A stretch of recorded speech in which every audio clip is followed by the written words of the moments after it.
Banyak ayat Al-Quran yang mengatakan bahwa perbanyaklah beramal soleh, maka Allah akan memasukkan kita ke dalam syurga. Namun Rasulullah justru bersabda bahwa tidak ada amalan seorang pun yang bisa memasukkannya ke dalam syurga, termasuk Rasulullah sendiri, melainkan hanya atas rahmat Allah semata. Jadi, masuk syurga itu bukan karena amal yang kita kerjakan, melainkan karena rahmat Allah semata. Lantas mengapa di dalam Al-Quran banyak diperintahkan untuk beramal soleh? Dan jika demikian, untuk apa amal soleh yang kita kerjakan? Bukankah kelak akan ditimbang dan menentukan kita masuk syurga atau neraka? Cari tahu jawabannya di pembahasan kali ini. Insya Allah banyak manfaat dan pengetahuan yang bisa didapat. Dan mari kita bercerita.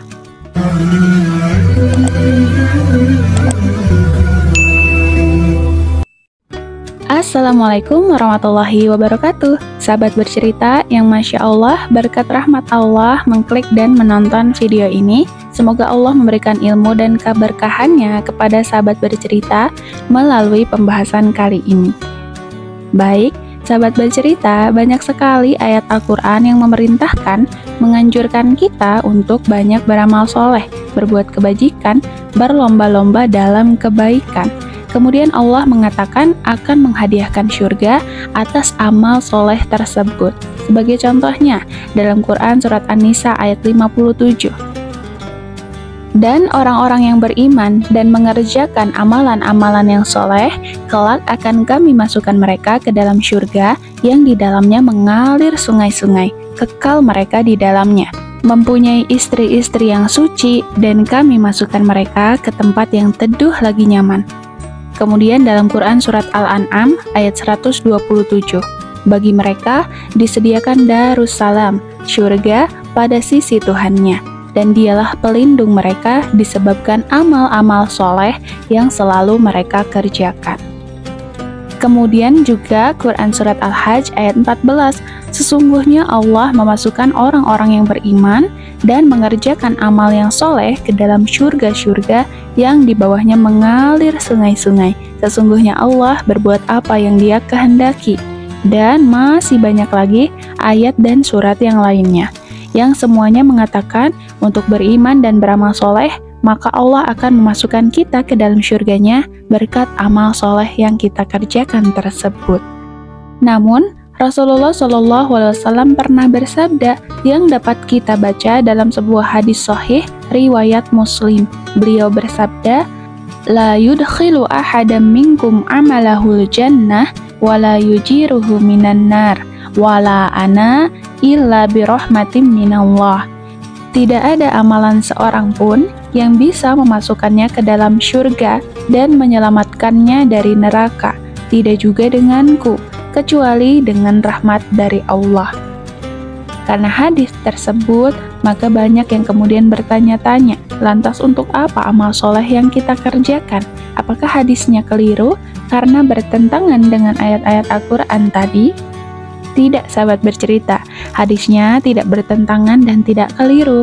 Mari kita lihat satu kisah yang dinukil dari Al-Hafiz Al-Munziri dalam kitab At-Targhib wa At-Tarhib yang mengutip salah satu hadis dari perawi Imam Al-Hakim tentang satu peristiwa yang diceritakan oleh malaikat Jibril kepada Nabi Muhammad SAW. Dari Jabir bin Abdullah radhiyallahu anhu, beliau berkata, Rasulullah SAW pernah keluar menemui kami, lalu beliau bersabda, "Baru saja Jibril meninggalkanku." Dia berkata, "Wahai Muhammad, demi zat yang mengutusmu dengan kebenaran, sesungguhnya Allah memiliki seorang hamba. Dia telah menyembah Allah selama 500 tahun di puncak gunung di tengah lautan." Dijelaskan dalam hadis tersebut, ahli ibadah tersebut tinggal di sebuah puncak gunung dengan luas 50 hasta. Sementara jarak lautan ke pantai dari tiap penjuru adalah 4.000 farsakh. Gunung tersebut memiliki mata air sebesar ibu jari yang memancarkan air bening setiap harinya untuknya. Adapun untuk keperluan makan, ia mengandalkan pohon delima yang setiap malam memberinya satu buah yang matang. Kesehariannya hanya diisi dengan beribadah. Kalau sore menjelang malam, ia turun dari gunung dan mengambil air wudhu. Setelahnya, ia memetik buah delima untuk dimakannya dan melaksanakan sholat. Dalam sholatnya yang mendekati waktu ajalnya, ahli ibadah tersebut berdoa kepada Allah Subhanahu wa Ta'ala agar ia dimatikan ketika sedang bersujud kepadanya. Ia juga memohon agar jasadnya dapat dilindungi dari kerusakan-kerusakan yang ada di bumi maupun benda-benda yang lainnya. Terutama, ia memohon agar jasadnya tetap utuh dalam keadaan bersujud hingga ia dibangkitkan kembali pada hari kiamat nanti. Jibril yang menceritakan kisah tersebut pada Rasulullah SAW berkata, Allah Subhanahu wa Ta'ala pun mengabulkan permintaannya. Kami selalu melewatinya bila turun ke bumi dan bila kami naik kembali ke langit. Kami mendapatkan kabar berupa ilmu dari Allah bahwa ia akan dibangkitkan pada hari kiamat. Kemudian didudukkan di hadapan Allah Subhanahu wa Ta'ala. Allah Subhanahu wa Ta'ala pun berfirman, masukkanlah hambaku ini ke syurga atas berkat rahmatku. Namun ahli ibadah itu menjawab, tapi ya Rob, masukkanlah hamba ke syurga atas berkat amal hamba. Allah kembali berfirman, masukkanlah hambaku ke syurga atas berkat rahmatku. Ahli ibadah tersebut berkata lagi, ya Robbi, masukkanlah hamba ke syurga atas berkat amal perbuatanku. Yang ketiga kalinya Allah berfirman lagi, masukkanlah hambaku ke syurga atas berkat rahmatku. Namun kembali lagi dijawab, ya Robbi, masukkanlah hamba ke syurga atas berkat amal perbuatan hamba. Allah Subhanahu wa Ta'ala pun kemudian berfirman, timbanglah pada hambaku ini antara nikmat yang telah kuberikan kepadanya dengan amal perbuatannya.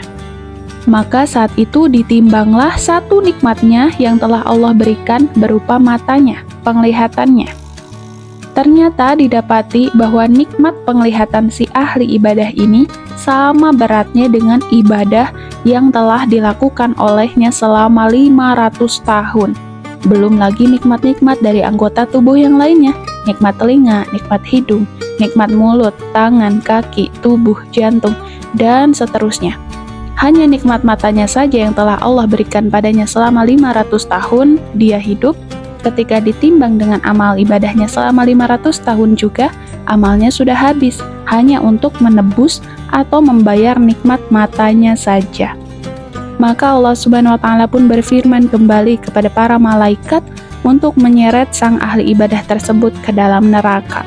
Maka sang ahli ibadah itu pun berkata, dengan rahmat-Mu ya Allah, dengan rahmat-Mu masukkanlah aku ke dalam syurga.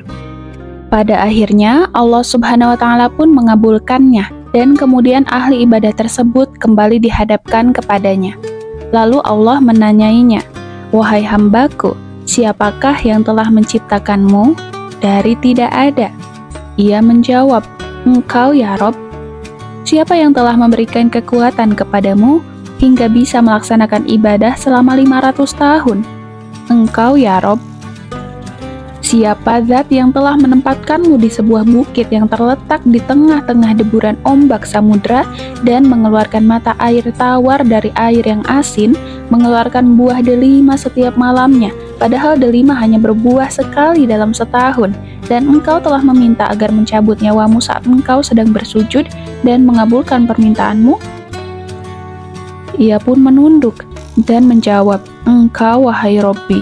Allah Subhanahu wa Ta'ala pun berfirman, semua itu atas berkat rahmatku, dan dengan rahmatku pula engkau masuk syurga. Masukkanlah hambaku ini ke syurga, sebaik-baik hamba adalah engkau wahai hambaku. Maka sang ahli ibadah pun dimasukkan ke dalam syurganya. Kemudian malaikat Jibril menutup kisahnya dengan berkata pada Rasulullah SAW, segala sesuatu itu terjadi hanya dengan rahmat Allah wahai Muhammad. Sahabat bercerita, maka dari satu kisah ini saja sudah menjawab bahwa sabda Rasulullah yang mengatakan tidak ada amalan yang dapat memasukkan seorang pun ke dalam syurga, melainkan hanya atas rahmat Allah itu betul. Karena apa yang kita dapatkan selama hidup pun, nikmat mata, telinga, tangan, kaki, bahkan hingga nikmat iman dan Islam, itu semua berkat rahmat Allah, diberikan oleh Allah, yang punyanya Allah. Terlebih lagi, kita ibadah sehari cuma berapa menit sih, sahabat bercerita? Sholat satu kali, taruhlah paling lama 10 menit. Kali 5 waktu, hanya 50 menit. Sedangkan kita diberi waktu sehari 24 jam. Masih ada sisa 23 jam yang lainnya, yang kita menikmati nikmat tubuh dan segala nikmat yang Allah berikan, bukan untuk beribadah. Maka untuk membayar nikmat yang Allah berikan saja, amal kita sudah pasti tidak akan cukup, apalagi untuk memasukkan kita ke dalam syurganya. Ada satu kisah nyata yang inspiratif tentang seorang jamaah haji.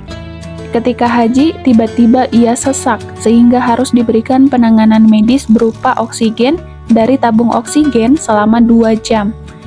Kemudian ketika ia sudah pulih, ia pun diberikan tagihan atas penanganan medis tersebut, oksigen selama 2 jam tadi, sebesar 2 juta rupiah.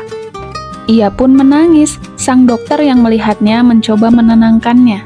Dokter itu berkata, "Tidak apa-apa, kita bisa bicarakan tentang biayanya, kamu tidak perlu bersedih." Namun sang jamaah ini menjawab, "La, tidak, aku tidak menangis karena tagihan ini. Aku mampu membayarnya. Aku menangis karena hanya 2 jam saja aku menggunakan oksigen ini, aku harus membayar sebanyak itu. Sedangkan aku bebas menghirup oksigen yang Allah berikan selama puluhan tahun aku hidup secara gratis. Maka seberapa banyak seharusnya aku membayarnya, menebusnya? Aku tidak akan mungkin sanggup." Masya Allah, begitu besar rahmat dan kasih sayang Allah kepada kita semuanya. Alhamdulillahirabbil alamin. Kemudian satu pertanyaan lagi yang belum terjawab. Lantas, jika amal kita tak akan mungkin cukup untuk memasukkan kita ke dalam syurga, untuk apa kita memperbanyak amal soleh? Sahabat bercerita, seperti pekerja yang diberi upah atau gaji atas hasil kerjanya, rahmat juga demikian. Tidak mungkin seorang pekerja diberikan upah cuma-cuma.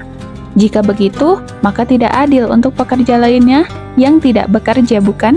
Ia harus bekerja dulu, baru diberikan gaji. Begitu juga dengan rahmat Allah. Jangankan rahmat syurga, rahmat ketika di dunia pun, contohnya, supaya kita bisa mendapatkan ilmu, maka kita harus belajar, kan? Tidak adil jika yang tidak belajar tiba-tiba mendapatkan ilmu atau menjadi sangat cerdas. Semuanya harus belajar dulu, berusaha dulu untuk mendapatkan ilmu tersebut, baru menjadi pintar. Baru Allah memberikan ilmunya kepada kita. Kita mau makan, harus cari dulu kan makanannya, baru kita dapat makanannya, baru kita bisa makan. Apalagi rahmat Allah untuk memasukkannya ke dalam syurga, tentu ada usaha atau ikhtiar sebagai syarat untuk memasukinya.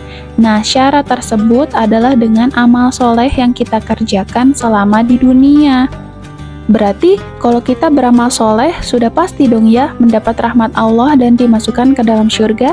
Jawabannya belum tentu, karena amalnya pun dilihat dulu apakah benar, sesuai syariat yang ditentukan, apakah khusyuk, sungguh-sungguh dalam beribadahnya, jangan-jangan malas-malesan, jangan-jangan ibadahnya nggak ikhlas, jangan-jangan ria, cuma untuk pamer, supaya dipuji, supaya kelihatan alim. Yang seperti itu tentunya amal ibadahnya tidak akan sampai kepada Allah, tidak mengetuk pintu rahmatnya Allah, sia-sia. Maka meskipun beribadah, tidak akan mendapat rahmat Allah, tidak akan masuk syurga. Oleh karena itu, beribadahlah dan beramal solehlah dengan amalan yang sesuai syariat, yang sungguh-sungguh, yang khusyuk, ikhlas, dan menghindarkan dari riya. Selain itu, ibadah kita ini kemudian di Yaumul Mizan akan ditimbang, dan dari hasil penimbangan amal soleh kita inilah yang akan menentukan dari pintu mana kita akan masuk syurga. Syurga yang mana yang akan menjadi tempat tinggal kita, derajat yang mana yang bisa kita raih, kenikmatan apa saja yang bisa kita miliki di syurga itu. Jadi, memang masuk syurganya karena rahmat Allah, tapi rahmat Allahnya itu didapatkan dari amal soleh kita, dan amal soleh kita yang menentukan derajat kita, dan kenikmatan apa saja yang bisa kita dapatkan di akhirat kelak. Jika begitu adil bukan? Karena berkat amal soleh kita bisa mendapatkan rahmat Allah. Jika tidak beramal soleh, ya tidak akan mendapatkan rahmat Allah. Jika begini, maka sangat adil, karena Allah memanglah yang maha adil, dan sebaik-baik pemberi balasan. Masya Allah, tabarakallah. Sahabat bercerita, beribadahlah dengan rasa syukur karena kita tidak akan mampu menebus semua nikmat yang telah Allah berikan. Beribadahlah sebagai bentuk pengabdian, kepatuhan, dengan hati yang ikhlas semata-mata karena Allah Subhanahu wa Ta'ala. Semoga Allah mengumpulkan kita semua di dalam surganya. Amin ya Rabbal Alamin. Jangan lupa nabung pahala dengan klik like-nya, komen Alhamdulillah atau zikir supaya ketika ada yang baca pahalanya sampai juga pada kalian. Share dan subscribe juga bagi yang belum ya. Subhanakallahumma wa bihamdika asyhadu an la ilaha illa anta astaghfiruka wa atubu ilaih. Sampai jumpa di majelis ilmu berikutnya. Barakallahu fikum. Wassalamualaikum warahmatullahi wabarakatuh.